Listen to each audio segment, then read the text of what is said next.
we're all going to be better off with a consensus agreement amongst the states. We are dealing with a diminishing water supply, and that is just the world we live in today. And it is going to require new ways of managing this river.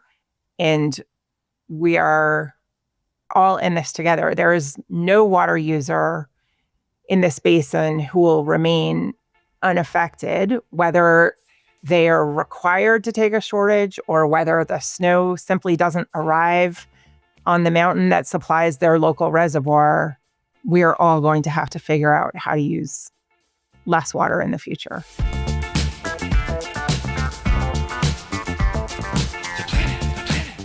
You're listening to A Climate Change. This is Matt Mattern, your host. I've got a great guest on the program, Jennifer Pitt from the National Audubon Society, aka Audubon.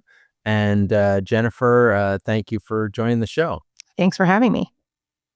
Well, you have been with the Audubon Society for a number of years and working on a lot of different things.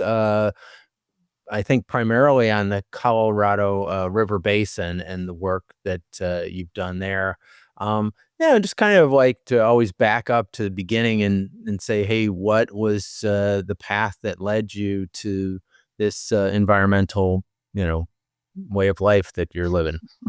I actually started working in the Colorado River Basin more than 25 years ago for a different national environmental organization.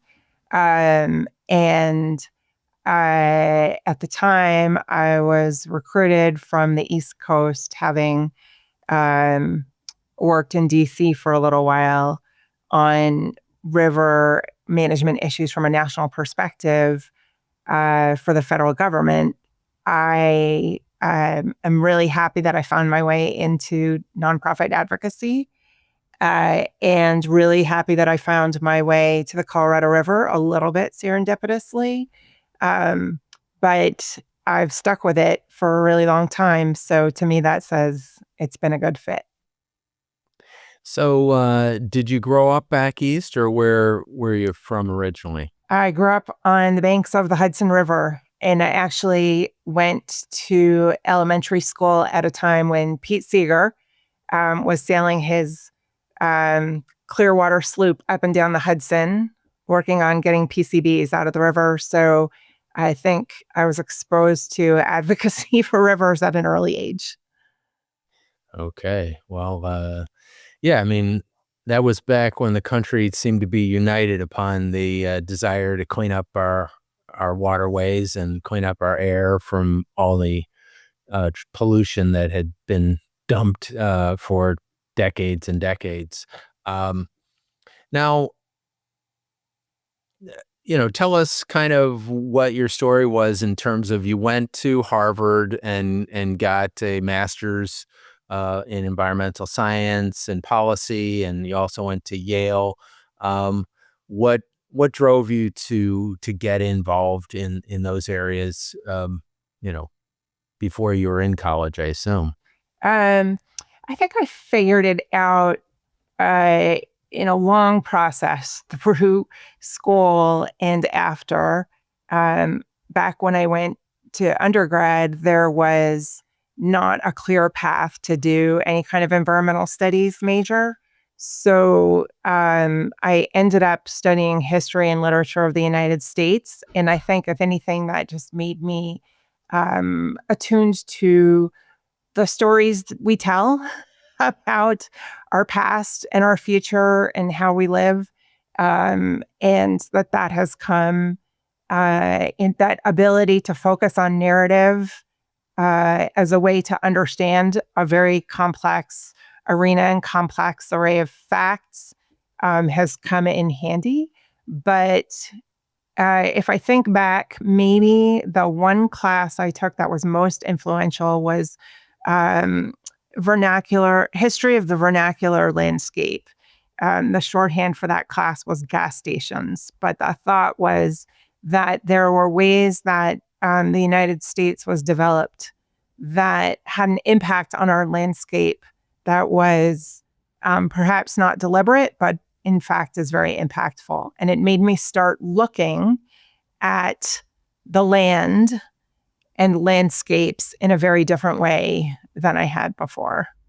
And that got me interested in thinking about what our footprint is. Yeah, it's kind of fascinating. I mean, my uncle was a poet, and he taught literature at University of Colorado, and he um, he was very much a naturalist, Reg Sonner, and I don't know if you've seen any of his work, but he was very much a Coloradoan, um, and a lot of his work is really looking at the natural world and describing it and seeing the wonder in it. And I think that is an important part of teaching people to go look around, look at this amazing world that we live in. I think when you start looking and pay attention, there's a lot to learn. Um, and I wish more of us would do that. I've got one really one part of this career path has been the opportunity to live in the state of Colorado, and it's given me plenty of opportunity to get outside, and I keep my eyes open. Yeah, well, it's an amazing state. I was there for the first time since I was like 7 years old to see a friend's wedding, and drove from Boulder to Aspen, and the entire ride of whatever it was, 200 plus miles, was just gorgeous. The entire stretch. It's pretty amazing to have a state where you can go 200 miles and the entire piece was just Yeah, unbelievable. it is unbelievable. And I would mention that right now, if you were to do that drive, or if I were to do that drive, knowing what it normally looks like in January, if I were to do that drive today, I think I would be um, pretty surprised by what I saw, because we're having an extraordinarily dry and warm winter with a really below average snowpack. So um, I've been thinking about the mountains a lot. That's the snowpack here is our reservoir of water supply for the entire Colorado River Basin. And it's not looking good this year. Well, I think we're seeing kind of the same thing down here in Southern California. Talking to a friend, and there's a Big Bear Mountain, maybe 60 miles east of LA, and I was saying, yeah, they should probably be having some snow up there. It's rained here, but as they reminded me, yeah, they just had mudslides there because none of it stuck. It was all rain. So I kind of want to like move to a different area of the world, but then refocus back in Colorado and the Colorado River Basin.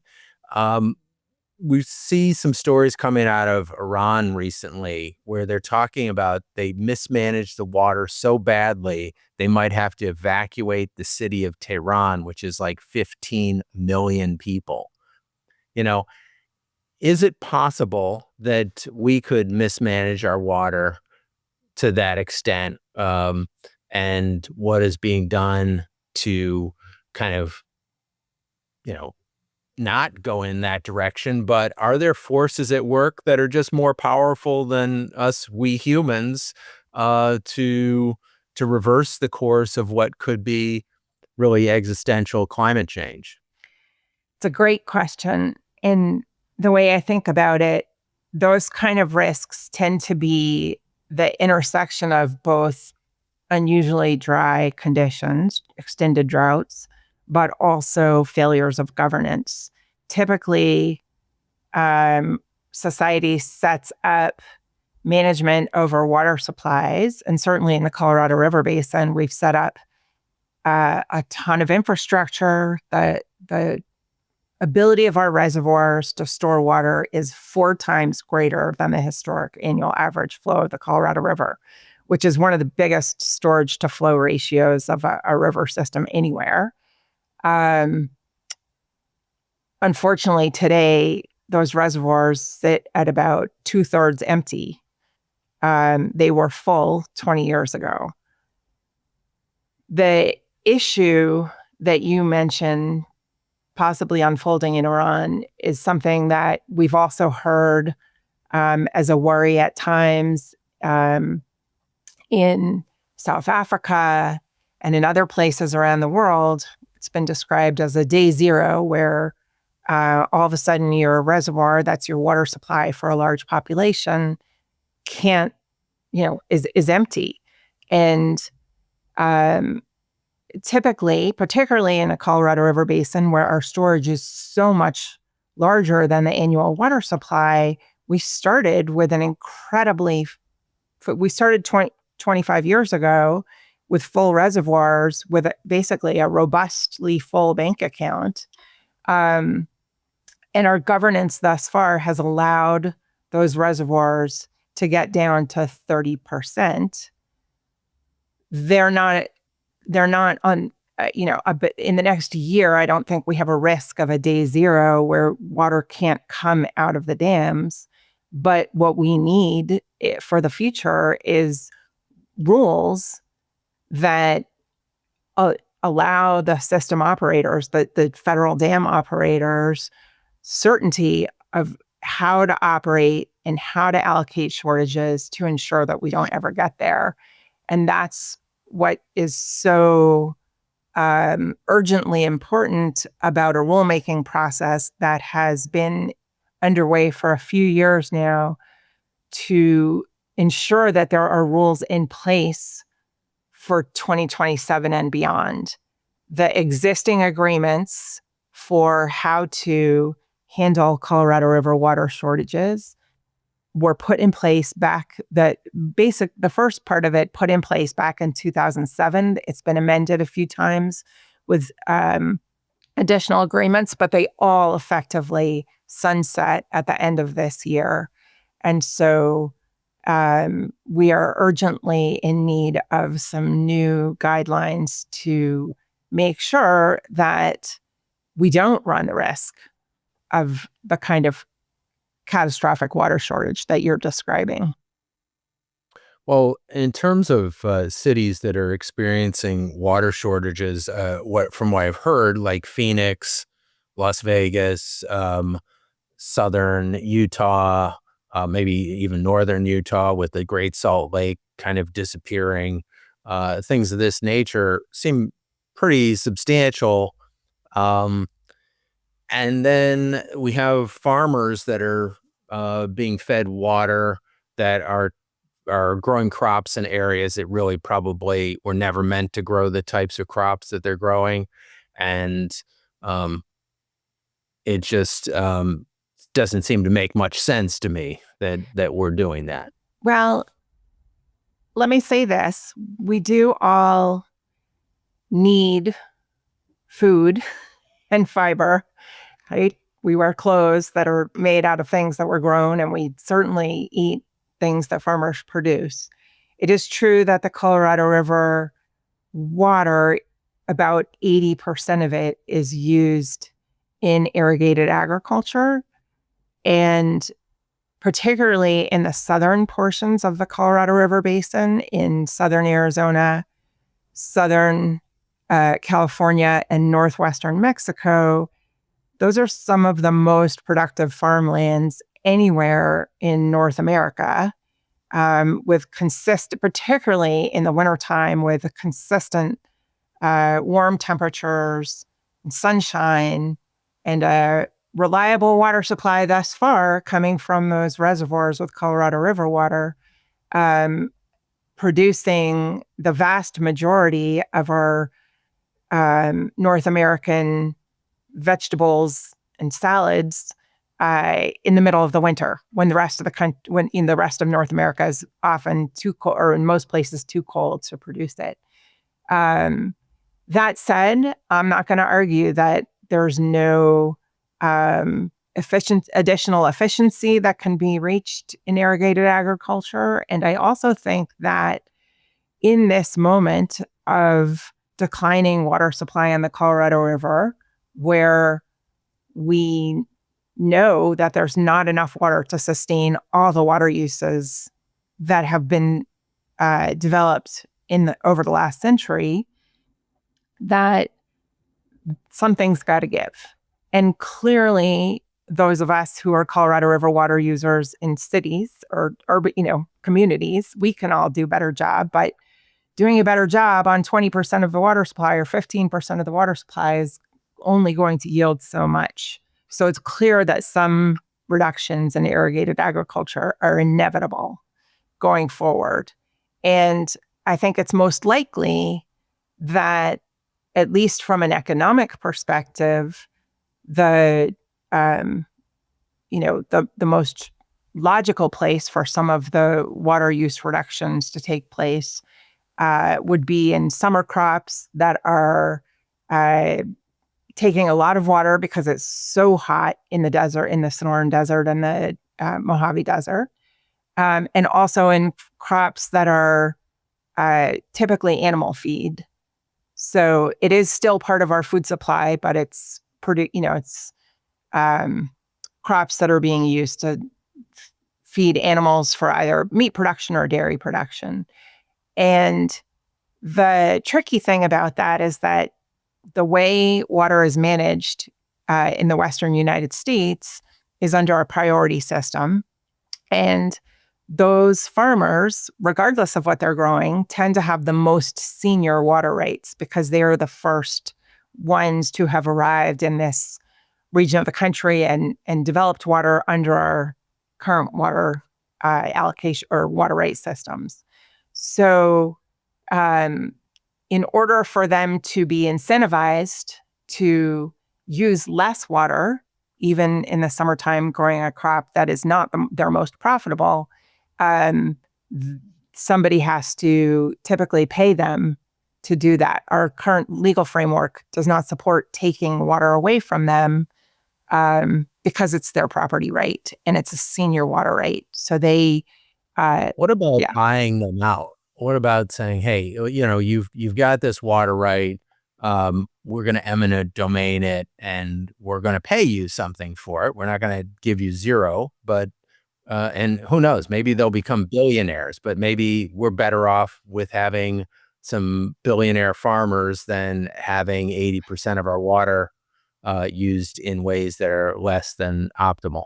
I think that I haven't seen a state legislature want to go to eminent domain to take water away from farmers, but I have seen over the last decade plus quite a few programs that are offering to pay farmers in voluntary transactions, sometimes permanent and durable, and sometimes temporary and renewable, to reduce their water uses.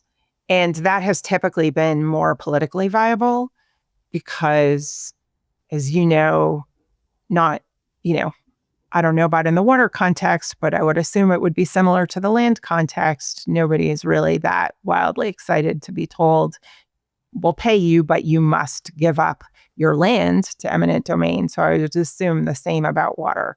But I think these voluntary programs have proven a proven track record.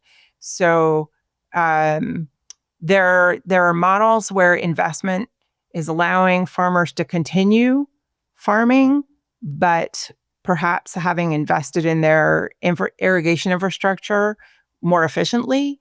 And there are also models where farmers are, for instance, not irrigating their third cutting of hay in the summertime and instead just fallowing for, partial season fallowing. So they're still operating and they're still keeping in production. And I will say that is important from the perspective of the entire Colorado River Basin or the American Southwest.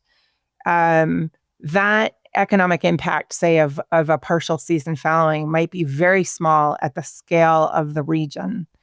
But at the scale of the community where that economic activity is taking place, and if you think about, for instance, county sales tax revenues, that can begin to add up and have a real impact.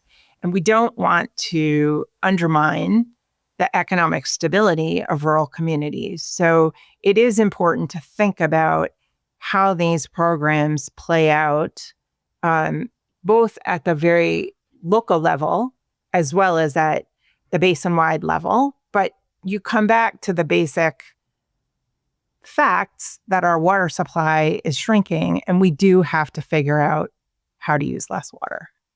Right. My understanding is some of those farmers kind of at the Mexican border or the U.S. side have water rights that exceed the entire state of Arizona and Utah combined.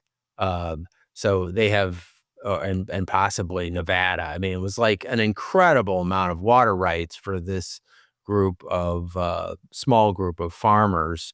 And yes, food supply is important, but my understanding is some of them, as you said, are growing things like alfalfa for export.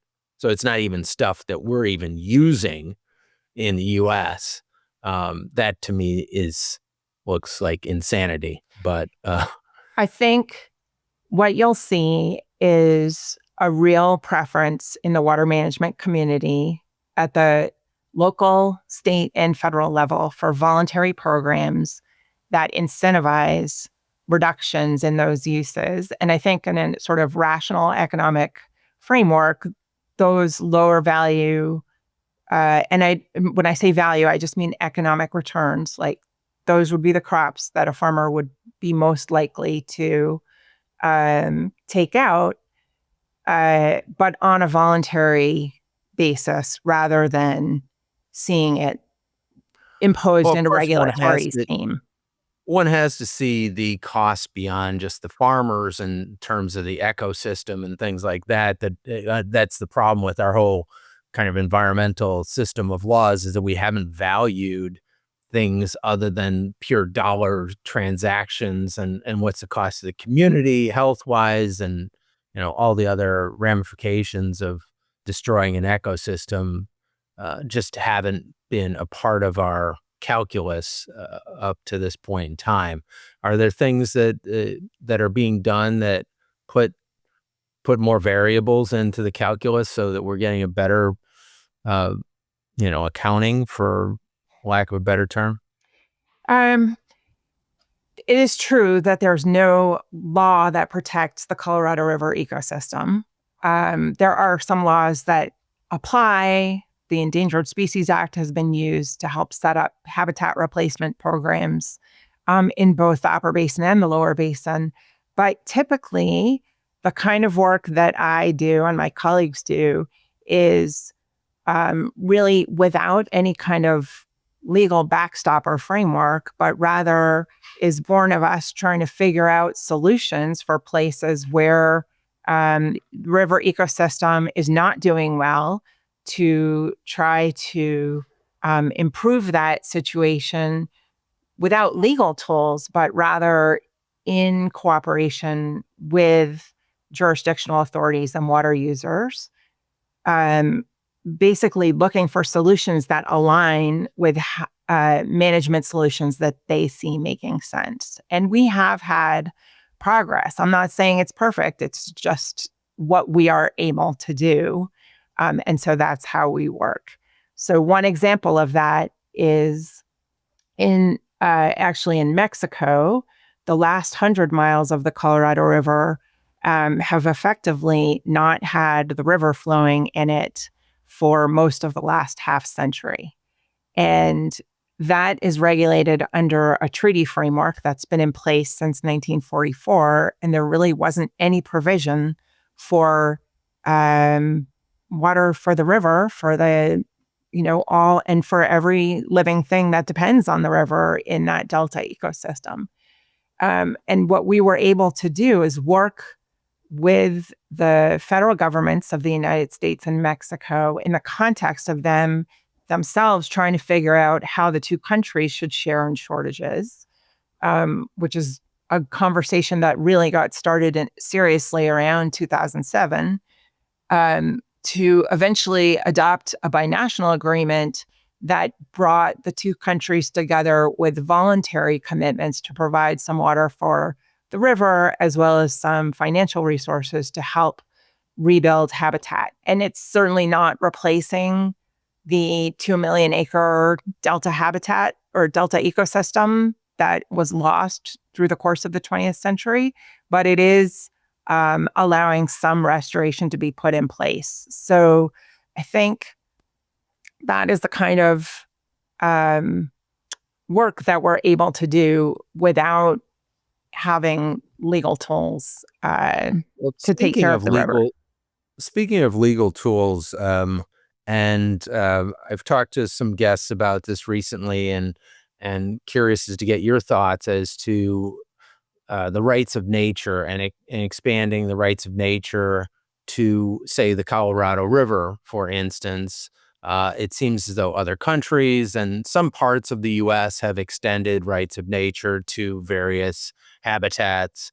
Have any any organizations seriously started that effort along the Colorado River? It's interesting that you asked that because there is a tribe called the Colorado River Indian Tribes that is located on the river in Arizona and California that late last year adopted a resolution in their tribal council, in their tribal government, um, giving the Colorado River personhood. So it is something that we have recently seen emerge, and they see that as a tool to enable them to make decisions in their sovereign homeland that help them take care of the river where they are able to. So um, it is something that has recently come into discussion in the Colorado River, but I haven't heard any states or others working on it. Okay. Do you think that it could be effective if, say, the state of Colorado had said they declared the Colorado River to have personhood and, give it protection? I actually don't see the state going there, so I'm not going to speculate on whether or not it would be effective. um, water water law is a bit of a blood sport in Colorado, so I don't know if I think we've made significant progress through consensus and collaboration and cooperation, and I think sending management into a framework where we're relying on the courts is risky for all parties. I'd rather see us work out solutions where we have a little bit, where the experts have a little bit more control over the outcomes.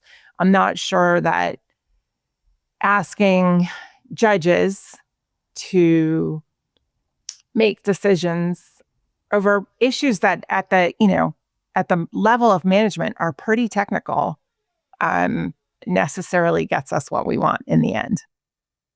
Yeah, I could see that. Having to work with judges every day, I definitely can see that. Um, I'm curious as to what's the future of the Colorado River, given that 30% of the reservoirs are only 30% full. Have they been that low in recent memory in the last 50 years, 100 years? Um, and what are the impacts do you see of climate change on this situation? It's a good question. The reservoirs were full.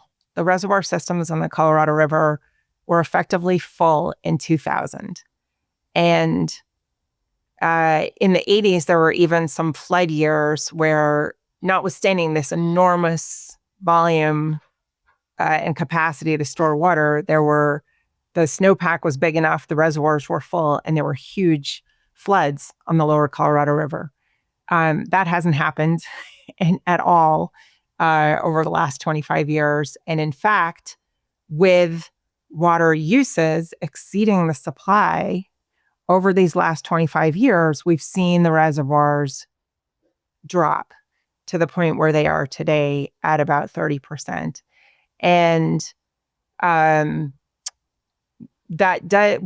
I said, we are not at imminent risk of a day zero, but we are not far enough away from that we can ignore the need for reforms in governance. And what we need right now are the 7 states that share in the Colorado River, as well as the United States and Mexico, who under the treaty framework also have to have these negotiations.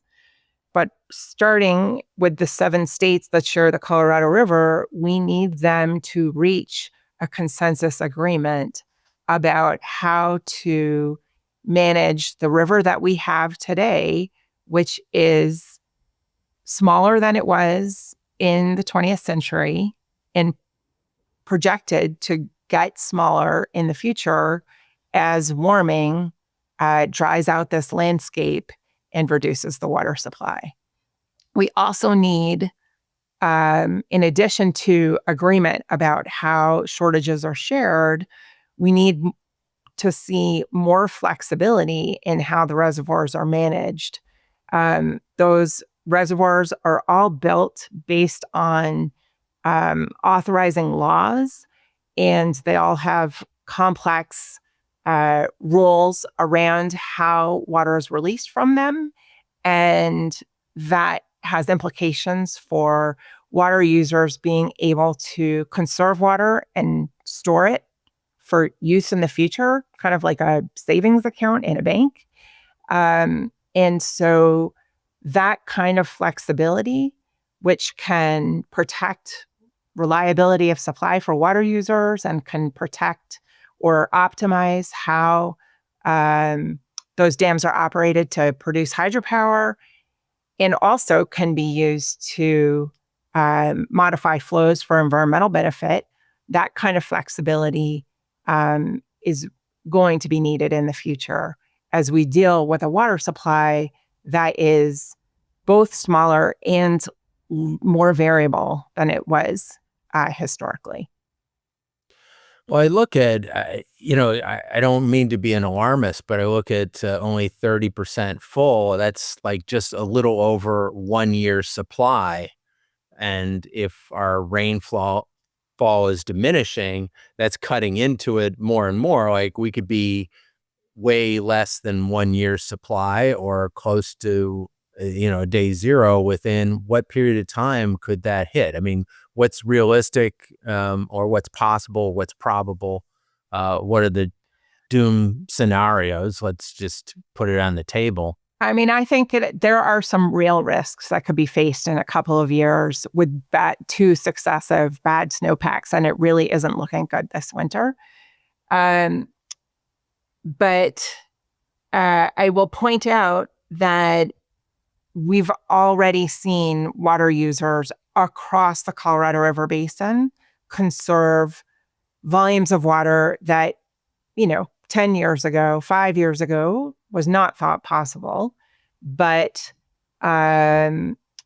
particularly in the lower basin in the United States, California and Arizona's water uses are lower than they've been in decades. And that is both thanks to sort of voluntary water conservation, in some cases compensated, in some cases not, but they are leaving water in the reservoirs beyond even what they are required to do under existing shortage agreements. So they are showing that it is possible.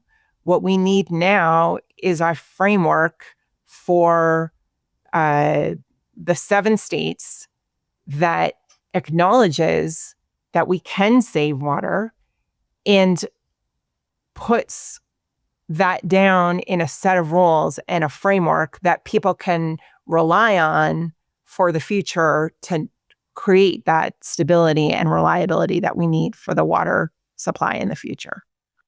How is the EPA? What's the EPA's role in negotiating this agreement with the 7 states, and what has the EPA done in the last year in relation to this negotiation? So actually, the federal authority that plays the biggest role on the Colorado River is the U.S. Bureau of Reclamation, and they are the ones who built and manage the big dams on the systems. So they are situated inside of the Department of Interior, and they have been an active participant in the 7 states negotiations. And in fact, just last week, they issued a draft environmental impact statement with analysis of a handful of different operating scenarios that they are considering for operations in the future. What's interesting about them is that almost all of them rely on 7 states coming to consensus and then participating in the rulemaking to operate with those rules in the future. Absent a consensus, the Bureau of Reclamation has very limited authorities, legal authorities, to both change how shortages are shared and also to provide the kind of flexibility in the reservoirs that I was just speaking of. And they've actually described their existing authorities as a bit of a sledgehammer when what they really need is a scalpel. So they are an active participant, and they are evaluating a host of different ways of managing the reservoirs in the future, but they are really stuck because as a federal authority by themselves, without consensus and cooperation from the 7 states, they are limited in what they can do. So who's holding up the negotiations? Which of the states are causing more problems than I would others? say that they're all involved in it at this point. The states are effectively divided into 2 camps. There's an upper basin that consists of Wyoming, Utah, New Mexico, and Colorado, and a lower basin that consists of Arizona, California, and Nevada. And they have been grouped that way since 1922, when those 7 states came together and signed something called the Colorado River Compact. And it's a complicated document. I don't want to confuse your listeners by trying to explain it, but basically it was written at a time, certainly before climate change, and also before a lot of considerations that we have today for river management were broadly held. So I think we're in a position where the states in the lower basin and the states in the upper basin today can point to parts of that compact that prove that their perspective on river management and water management and water supply is correct. And the fact that they're not coming to consensus means that they're relying a little bit too much on the pieces of that agreement that they read to prove that they're correct, and not acknowledging sufficiently what the other basin sees as their rights under that compact. And that's sort of the core of this disagreement.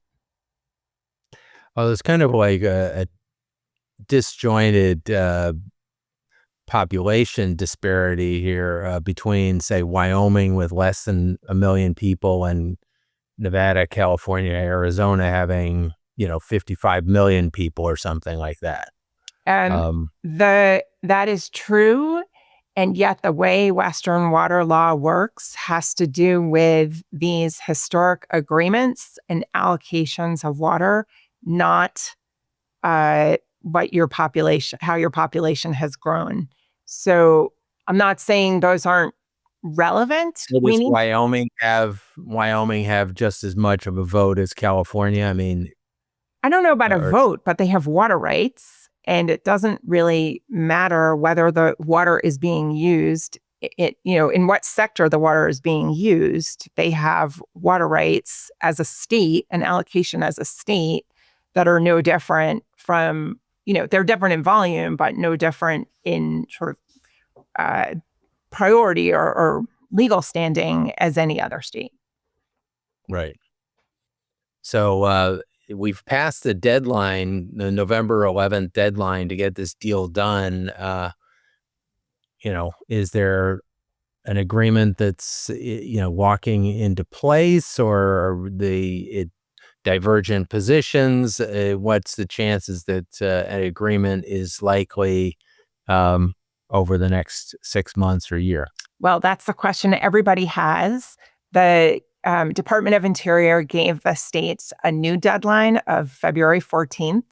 So we're all kind of sitting at the edge of our seats waiting to see if the states can come up with something by then. Although I will say that they've been negotiating for about 3 years in earnest. So I'm not sure that another few weeks makes the big difference, but we are still holding out hope that they can get there. I think absent agreement, at the end of this year, the existing regulations and operating guidelines that are based both on federal regulations as well as interstate agreements all expire. And without those in place, the federal government still has to operate those federal reservoirs. So I would expect that absent a state agreement, they are going to be relying on what federal authorities they have. And we're going to see a lot of dispute around that because, as I said, it's sort of a sledgehammer approach where a scalpel is needed. Are we talking potential water wars in the western United States? Wyoming and Colorado shutting down the flow of the river downstream to Well, they don't us. really have the ability to do that physically. However, you could see, there's certainly, absent a consensus amongst the states, there is an enormous risk of litigation. And an interesting thing about some lines of litigation is that because some of those lines go back to that interstate compact, it is considered original jurisdiction litigation, which would take it straight to the Supreme Court. And there is an example of interstate litigation under the Colorado River Compact that was brought in Arizona versus California back in the early 1960s. And that's a case that took many decades to be fully settled. So I, for one, am really hopeful that this case doesn't end up in the Supreme Court or, for that matter, any other court. As I was explaining earlier, the way that I, as an environmental advocate, make progress and have seen some things get better on the Colorado River is through working on solutions with different jurisdictions and water users. And I worry that in the context of big litigation, there will be a real chill on those kinds of conversations and that kind of work. Let me ask you, as we wrap up, what do you think people in cities like LA, Phoenix, Las Vegas should understand about this moment, and what should they do, if anything? I think just, if they have an opportunity to talk to anybody with influence, to remind them that we're all going to be better off with a consensus agreement amongst the states, and to understand that we are dealing with a diminishing water supply, and that is just the world we live in today. And it is going to require new ways of managing this river. And we are all in this together. There is no water user in this basin who will remain unaffected, whether they are required to take a shortage or whether the snow simply doesn't arrive on the mountain that supplies their local reservoir. We are all going to have to figure out how to use less water in the future. Well, a previous guest on the program, Tracy Quinn from Heal the Bay, and I believe she's also on the Metropolitan Water District Board, which I think is part of managing the water for 18 million people here in Southern California. I'm curious if you two had cross paths, or how the paths of, the Metropolitan Water District getting water from the Colorado River and the connection of those organizations. That's an astute observation. I don't know, Tracy, but I do see connections between Northern California water, the Colorado River Basin, and even the South Platte River going all the way over to the Mississippi, because we have these cities that rely on both Colorado River water supply and other water supplies. In the case, as you mentioned, of Metropolitan Water District in Southern California, relying on Northern California water and Colorado River water. And it's in some ways been a real advantage for them in that they can balance those two supplies. And the snowpack in the Sierras is not the same thing as the snowpack in the Rockies. And that's probably a good thing, because it gives them a little bit better chance to manage the variability in both of those water supplies. But it does mean that they need to be thinking about both of those systems and how they manage the reliability of their water supply. Well, let me ask you, how many millions of people are relying upon water from the Colorado River to, for their drinking water and of course for their food? That's probably 10 times as many people. I don't know about for the food, but as a water supply is somewhere north of 35 million people. It's a lot of people. It's a lot of people. There's a lot at stake. Well, Jennifer, great having you on the show. Really appreciate the amazing knowledge that you bring, and everybody should check out the National Audubon Society and give generously to their programs. Obviously, the work that Jennifer's doing is important for not only the 35 million of us that are drinking that water, but millions more who are eating the food related that are grown from that water as well. So, Jennifer, thanks so much for being on the show. Thank you so much for having me. And I'll just add a reminder that it is all those people, and it is all that agricultural production. And it is also something like 70% of all wildlife in the interior southwestern US that relies on rivers for some point of their life cycle. So really, the natural heritage of the interior West is enormously dependent on this river. That's what brings me to work every day. And I am really fervently hopeful that we have good solutions going forward. Thanks for having me. Thanks, Jennifer.